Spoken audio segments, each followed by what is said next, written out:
जय श्री कृष्णा। पुरुषोत्तम मास महात्म्य अध्याय 14। श्री नारायण जी बोले, इसके बाद चिंता से आतुर राजा दृढ़धन्वा के घर वाल्मीकि मुनि आए, जिन्होंने परम अद्भुत तथा सुंदर रामचंद्र जी का चरित्र वर्णन किया है।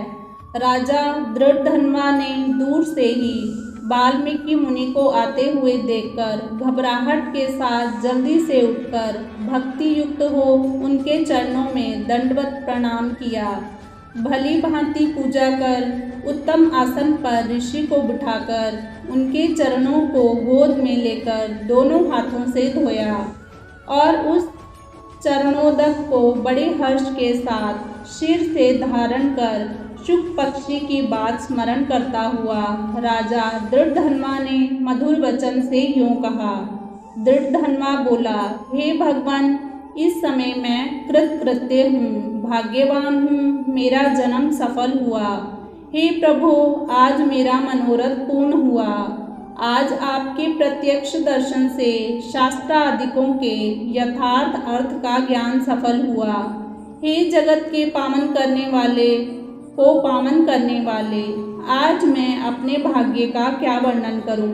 श्री नारायण बोले, इस तरह वाल्मीकि मुनि को कहकर वह राजा मौन हो गया। बाद वाल्मीकि मुनि उस राजा को विनय युक्त देखकर बड़े प्रसन्न हुए और जनता को आनंदित करते हुए बोले। वाल्मीकि मुनि बोले, हे नृपश्रेष्ठ, ठीक है, तुम में उक्त प्रकार की सब बातों का होना संभव है। हे राजन, तुम चिंता से आतुर क्यों हो? सो सब मन की बात कहो। ऐसा मालूम पड़ता है कि तुम्हारी कुछ कहने की इच्छा है, इसलिए हे महामते उसे कहो। राजा दृढ़धन्वा बोला, आपके चरण कमल की कृपा से हमेशा सुख है, परंतु हे विद्वान, हमारे हृदय में एक बड़ा संदेह है। वन में होने वाले शुक पक्षी के मुख से निकले हुए बाण के समान उस वचन को दूर करें। किसी समय मैं शिकार खेलने के लिए गहन वन में निकल गया। वहाँ भ्रमण करता हुआ एक तालाब देखा, उसका जल पिया। बाद में थकावट दूर करने के लिए एक बड़े वट वृक्ष के नीचे बैठ गया।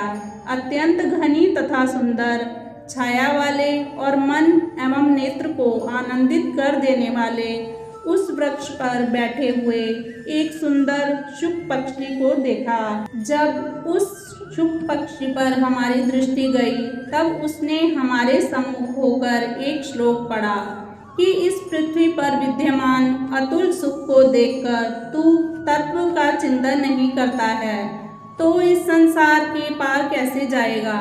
मैं इस प्रकार शुक पक्षी के वचन को सुनकर विस्मित हो गया। हे ब्राह्मण, मैं नहीं जानता कि उस शुक पक्षी ने क्या कहा। इस हमारे हृदय के संदेह को आप दूर करने के योग्य हैं। हमारा राज्य सुख तथा सुंदर 4 पुत्र, सुंदर पतिव्रता स्त्री, हाथी, घोड़ा, रथ, सेना, हे ब्राह्मण, ये सब कुछ अतुल समृद्धि इस समय हमें किस पुण्य से प्राप्त है, यह सब विचार कर संक्षेप में कहने के आप योग्य हैं। राजा दृढ़धन्वा के वचन को वाल्मीकि मुनि सुनकर प्राणायाम कर एक मुहूर्त तक ध्यान में मग्न हो हाथ में रखे हुए आंवला के फल के समान विश्वास संसार के भूत भविष्यवत और जो वर्तमान विषय हैं उनको हृदय में समाधि के बल से जानकर और निश्चय कर राजा से बोले। वाल्मीकि मुनि बोले, हे राजाओं में श्रेष्ठ, अपने पूर्व जन्म का चरित्र तुम सुनो। हे राजेंद्र, पूर्व जन्म में आप द्रविड़ देश में ताम्रपर्णी नदी के किनारे वास करने वाले सुदेव नामक ब्राह्मण थे। धार्मिक, सत्यवादी, जो मिल जाए उतने में ही संतोष करने वाले, वेदाध्ययन में संपन्न, विष्णु भक्ति में परायण रहा करते थे। आपने अग्निहोत्र आदि यज्ञों के द्वारा भगवान हरि को प्रसन्न किया। इस प्रकार रहते हुए तुम्हारी गुणवती स्त्री थी। वह गौतम ऋषि की सुंदर कन्या गौतमी नाम से प्रसिद्ध शंकर की सेवा में तत्पर पार्वती के समान तुम्हारी प्रेम से सेवा करती थी। गृहस्थ आश्रम धर्म में धर्म पूर्वक वास करते बहुत समय बीत गया, परंतु तुम्हें कोई संतान नहीं हुई।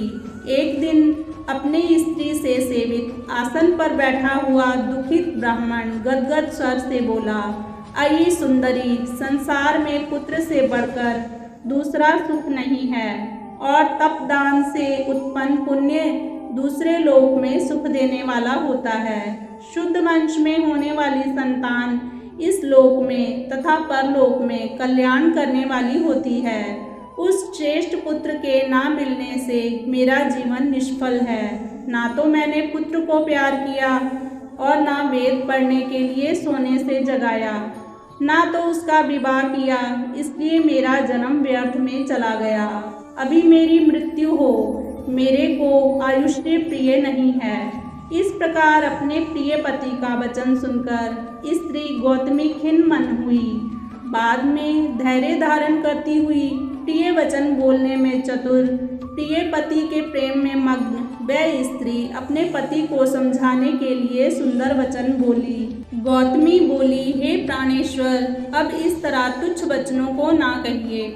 आपके समान भगवत भक्त विद्वान लोग मोह को प्राप्त नहीं होते हैं।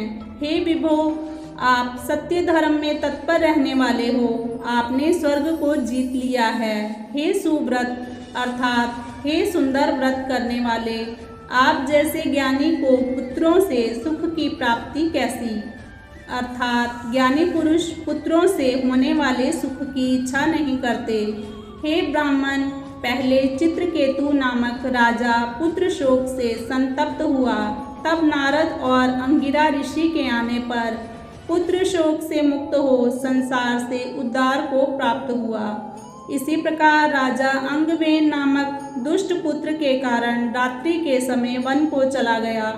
इसी तरह हे स्वामिन, आपको भी संताति दुख देने वाली होगी। फिर भी हे तपोधन, यदि आपको सत्पुत्र की लालसा है तो प्रसन्नता से जगत के नाथ समस्त अर्थों के दाता हरि भगवान की आराधना करें।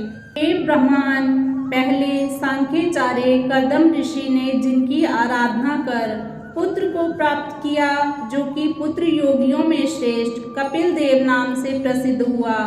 ब्राह्मण श्रेष्ठ इस प्रकार अपनी धर्म पत्नी के वचन सुनकर तथा निश्चय कर उस अपनी गौतमी स्त्री के साथ ताम्रपर्णी नदी के तट पर गया। वहां जाकर उस पवित्र तीर्थ में स्नान कर अत्यंत श्रेष्ठ तप करता भया। 5-5 दिन के बाद सूखे पत्ते तथा जल का आहार करता था। इस प्रकार तप करते उस तपोनिधि सुदेव ब्राह्मण को 4000 वर्ष व्यतीत हो गए। हे ब्राह्मण, उसके इस तपस्या से तीनों लोग कांप उठे। भक्त वत्सल भगवान उस सुदेव ब्राह्मण के अत्यंत उग्र तपस्या को देखकर जल्दी से गरुड़ पर सवार होकर प्रकट हुए। श्री नारायण बोले, नवीन मेघ के समान जगत की रक्षा करने में समर्थ 4 भुजा वाले प्रसन्न मुख मुरारी को देखकर सुदेव शर्मा ब्राह्मण हर्ष के साथ मुकुंद भगवान को साष्टांग प्रणाम करता हुआ बोला। इति श्री ब्रह्म नारदीय पुराणे पुरुषोत्तम मास महात्म्ये 14 अध्याय। हरि शरणम।